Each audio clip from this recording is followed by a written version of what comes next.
Cool, perfect. Eilish here in Seville, a bit colder than usual. Firstly, how have things been for you? We haven't seen you on the track obviously for a while. How's the recovery going, and what kind of the big plans ahead of next year? Yeah, it's obviously been a little bit of a disappointing end to my year, having started so well in March and April, but I suppose it's just very slow progress, a little bit slower than I like. Been a lot of misdiagnosis with what has actually been happening within my knee. It obviously started off with a torn hamstring at the Berlin half, and then has subsequently gone into a bit of a knee injury, but there's nothing really been too concrete at any point. So I think that's probably why this has lingered on as long as it has. But ultimately we made the decision to just take a bit of time off, do some rehab, recover, and then see where we're at. So I'm at the very gradual phase now of building things up, the boring phase that everyone can't be bothered doing, but I know it's important right now. I know that the small little bits that I'm doing will be implemented for next year, and I'll be better and stronger for it, I'm sure, further down the line. But yeah, it just feels a little bit frustrating right now. So are you able to explain to anyone who doesn't know the timeline of how the last 4 to 5 months have been for you, and what's kind of happened during that period?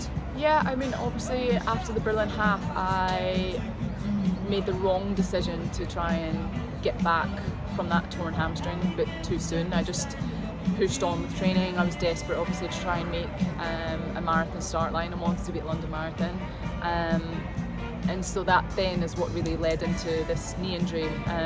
It was nothing serious, like no one could ever, I kept getting told, oh, it's nothing serious, I've not torn anything, there's not damaged ligaments or cartilage or anything like that. But they felt that maybe the fat pad was a little bit impinged, and a bit of irritation in my plica, which is a structure that like not actually everybody has in their knee as well, which is frustrating. But to be honest, it's very reminiscent of what my mum went through. She had a knee injury when she was around about 31, so just a couple of years earlier than me.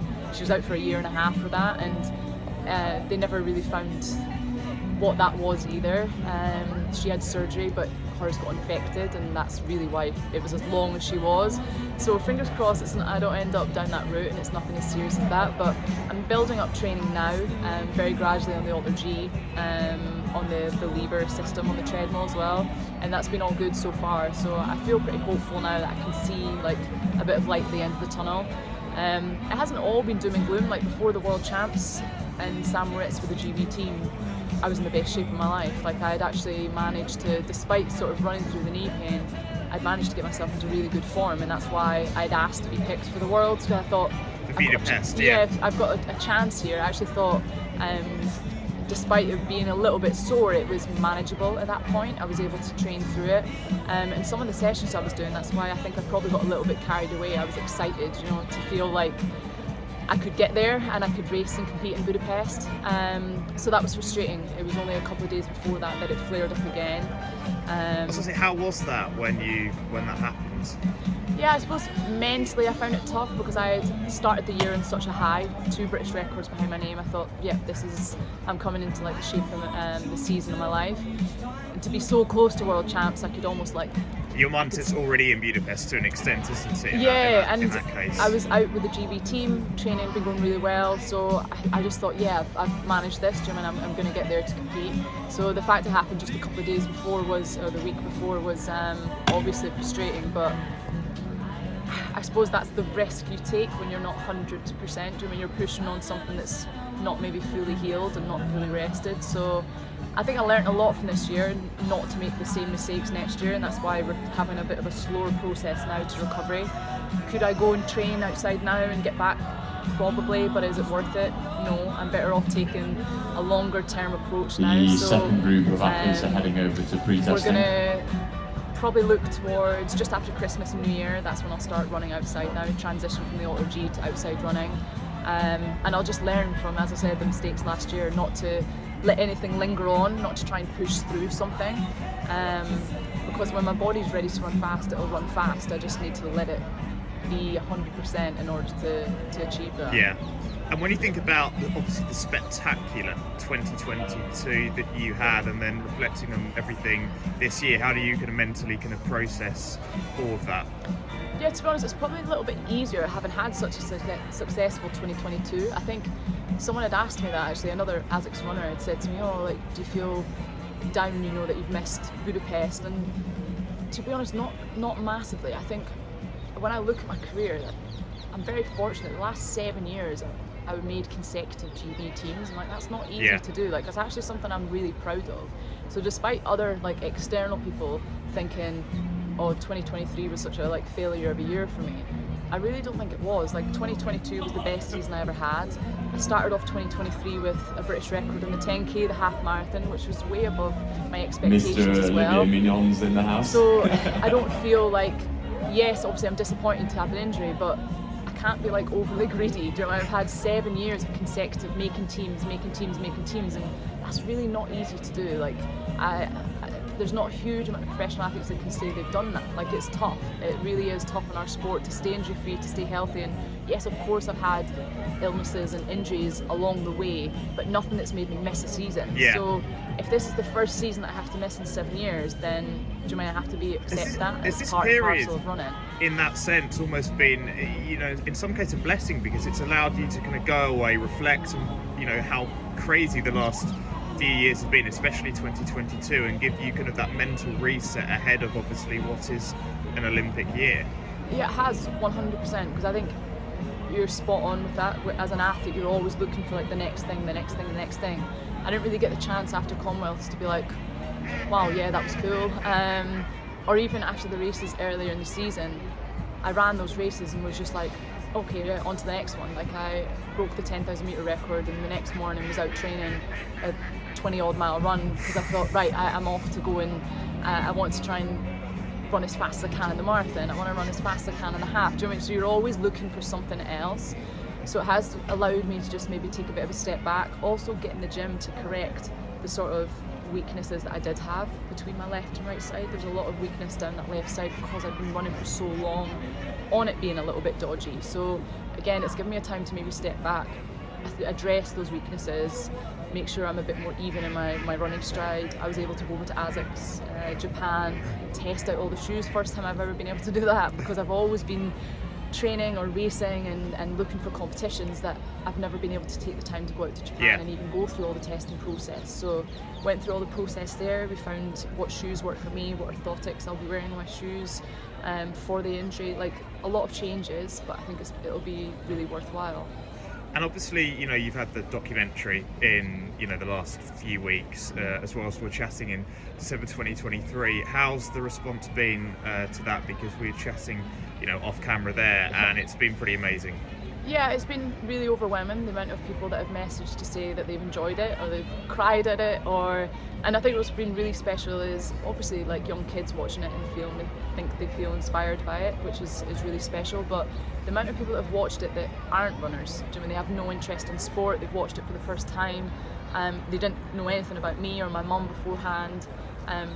That's really, really nice. I have people saying they're gonna, when am I next racing, like to tune in and watch it.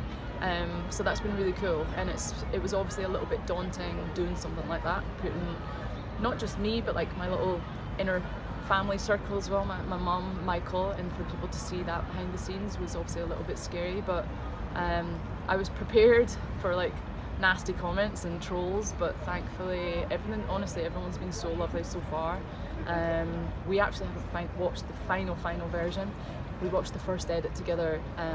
It's quite sad really. We watched it, my mum, John, Michael, myself, only a couple of days before John passed. So that was a really special moment, watching it with my family, and I sent it to my dad as well, and Leslie at home in Scotland, and they absolutely loved it. So I've not actually brought myself to watch the final version yet, but yeah, I'm sure when I do, it'll be something that in 10, 15, 20, 30 years from now I'll be really proud of it. Are in the final and you know, preparations to have done a documentary now, to have done what you've done on the track, how do you reflect on, I know you've still got a long way to go in your career, but when you were that little girl kind of growing up, dreaming of what you wanted to kind of get out of life, how do you feel kind of having done all of this so far? Yeah, I suppose overarching word would just be, I'm really proud. Like, I'm proud of my career to this day, and even if I ended my career without a world or Olympic medal or anything like that, I would still be really, really proud of myself, because I would never ever have dreamed that I would be a professional athlete. I would never have dreamed that this would be a job. It'd be a full-time career. I'd get to do something that I love every day. I'd get to travel the world. I'd get to meet all these incredible people. I've met my partner through the sport. Like, the sport has brought me so much more than just a global medal, so I wouldn't want to pinpoint my career on just that, but of course that's the end goal and ultimately what I'd love to achieve. But yeah, I'm just really proud. The Commonwealth Games for me was a really special moment, having all my family there. But yeah, I think I still probably have to pinch myself that I've managed to get this far. But I'd say, yeah, the overarching word would just be proud. I think me as a kid would be just absolutely flabbergasted by the point that I am, the stage that I'm at now. So yeah, it still feels weird speaking about it, I suppose. I don't want to say did life change after winning that Commonwealth kind of gold in Birmingham, but obviously doing it in such a big crowd at a home kind of championships as well. Did you feel that there was a change in perception kind of after that of kind of the reaction to, you know, maybe in the streets or something like that? Yeah, definitely when I'm at home, even in the UK. Okay, the athletes will now head over to the start line. A lot more people stopping me outside of Aldi and Tesco and just stopping me in the streets. That was really strange. I suppose it was a little bit overwhelming. People again saying that they'd watched the race, they'd cried, they'd never watched athletics before, but they just happened to come home from work and it was on the TV and they saw someone Scottish or someone British winning the race. Yeah, it's been really special. I think, again, everyone's been so lovely about it and kind about that particular event. And it's been nice. I feel like people then have sort of bought into my journey now and watched what's next. Do you know, they want to know what race am I doing next, or they've bought into now maybe following this as like a marathon journey, my next half, my next marathon. So it's been really nice. I think that was definitely a key moment in my career to maybe give me a bit of confidence to believe that I'm capable of competing at that level. And I suppose that's what spurred me on this year to come out and run 30 flat for the 10k. I've got no doubt in my mind now that I can run a 29 something. So I think maybe without the Commonwealth Games I wouldn't have quite have had that confidence to believe it was possible, but now I've got no doubt in my mind that that is possible. So it was definitely a changer for me as well. And that kind of goes into my last few points of where it is quite cold in Seville in December, so just kind of wrapping up quite quickly. What can you do in terms of 24 and beyond in terms of time? You mentioned about 29 minutes potentially for 10,000 metres. You'll be aware of, if you get that, the significance of doing that as well as a British athlete. Yeah. What's possible? Yeah, I think I was obviously disappointed to not do it this year, being so close, to see 30.00. Like, I never believed that I would be that close and not break it. Do you know, it just felt so ridiculously close. Part of me was like, oh, if I just dipped a little quicker, if I had slightly bigger boobs, could I have just slightly dipped across the line? Like, I couldn't believe it. Do you know, to be that close? But as I said, it's given me a lot of confidence to know, yeah, I can do that. I've got no doubt. It wasn't the best preparation into that race either. So to know that I can run 30, it was good, but it wasn't perfect. So I just think if I have a perfect run, could I run a little bit faster? I believe so. Obviously I still feel there's a lot to go over the half as well. I still don't feel I quite got my half as where it was in training, where I think I'm capable of doing it. But ultimately the big goal really is running a marathon. Do you mean, I do feel I'd love to come in and run a sub 220. Do you mean, we haven't had a British woman run sub 220 since Paula Radcliffe. It's been a long time. So I do think, for me, that's like mentally the next big goal I'd like to try and target, is to run a sub 220. To be obviously close to Paula on that all-time list would be a great spot to be in. And we have some incredible marathoners right now. Do you know, we have Charlotte, we have Callie, even Rose Harvey's running much quicker than she has before. Everyone has really stepped up their game. So that's why I think maybe if you'd asked me 2 years ago, I would have been thinking, oh yeah, sub 225 would be good enough, but it's not good enough now. Do you know, it is really, you need to be running sub 220 in order to be maybe not quite competitive at the top, but certainly competitive on on a European national level for sure. Do you know, sub 220 is good going. The American record's 218, so again that's where you sort of need to start looking towards. And then the world record's 211. Yeah, I mean I think that's a bit of an anomaly in the sense that one person has done that. They just blew that completely out of the park. If someone had said to me 211 would be the world record, I would have thought nonsense, like no way, it's just not possible. But that's what happens. You have someone that really breaks through, and then all the other women see that, and you'll have Sifan Hassan going, I'm not having that, I can run 211. Then you get Helen Obiri saying, well, I can run 211. So it just all shifts, you know, when you start thinking 225 used to be probably a 230, do you know what I mean? Everything just starts tumbling down. So that's what I was like, just on that, around like kind of where the athletics world is right now. What have you made of just watching athletics this year?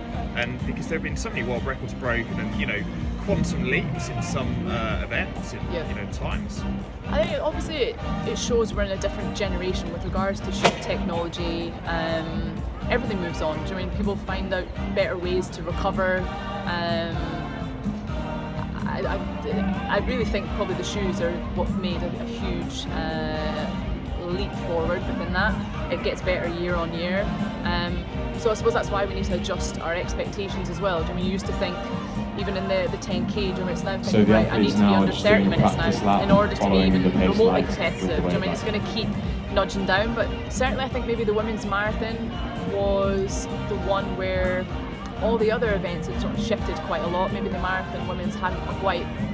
This is huge. I mean, it's taken a big jump forward. I think it'll take a while for everyone else to catch up, but it always needs one person to start.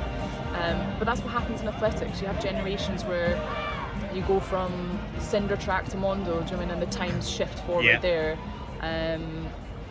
You go from, I don't know, bamboo poles to whatever Mondo's got. I don't have a clue what he jumps on. Pretty good material. Yeah, it all shifts forward eventually. But it's how do you stay relevant within that, Jimmy? You obviously have to keep adjusting your own mindset to know, right, okay, this isn't good enough anymore, what do we...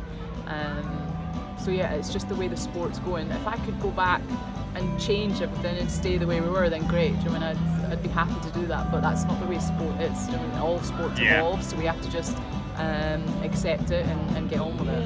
And just last one from me, talking about the shoes, the support that ASICS have given you, how important has that been in your career and at this stage of your career as well?